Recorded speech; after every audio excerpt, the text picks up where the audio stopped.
El presente video es para hacer un resumen del método de Monte Carlo del ejemplo del sistema MM1.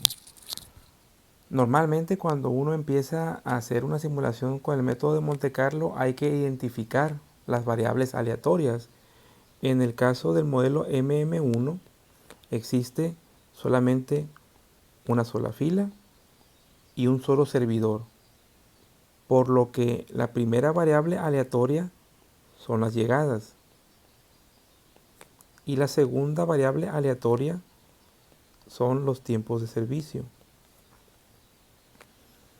En el ejemplo que vimos anteriormente hicimos 4 tablas: la tabla 1, la tabla 2, la tabla 3, la tabla 4 y por último hicimos una gran tabla que fue la tabla final de simulación. Muy bien, el método de Monte Carlo primero trabaja en la asignación de números aleatorios, pero para eso debe de definir rangos o intervalos para ver en qué parte cae cada número aleatorio. Por lo que en la tabla 1 nos referimos a la asignación de los rangos para las llegadas. Y como tengo dos variables aleatorias, una de ellas son las llegadas, tuve que haber elaborado otra asignación para los rangos de los tiempos de servicio.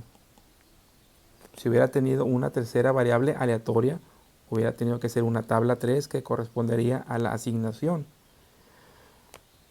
En la tabla 3, ahí ya fue la determinación de las llegadas. En el ejemplo, pues fueron los tiempos entre llegadas. Y en la tabla 4 fue la determinación de los tiempos de servicio.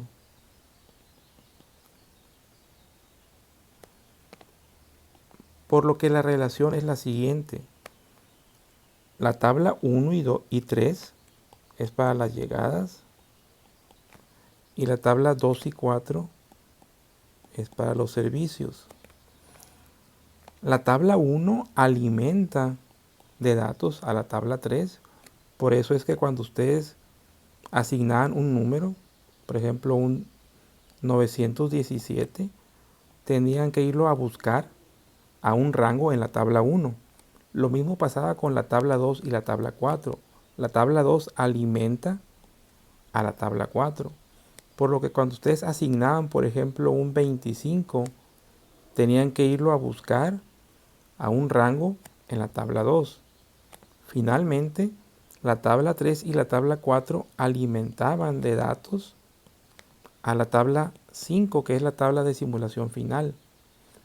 Entonces, de cierta forma, el método de Monte Carlo tiene un formalismo o tiene una metodología en donde primero hay que determinar los rangos de valores, después sacar números aleatorios, en este caso utilizamos las tablas de números aleatorios, y hacer la correspondencia con cada intervalo de valores para poder encontrar el valor de la variable aleatoria que yo finalmente voy a simular en la tabla 5.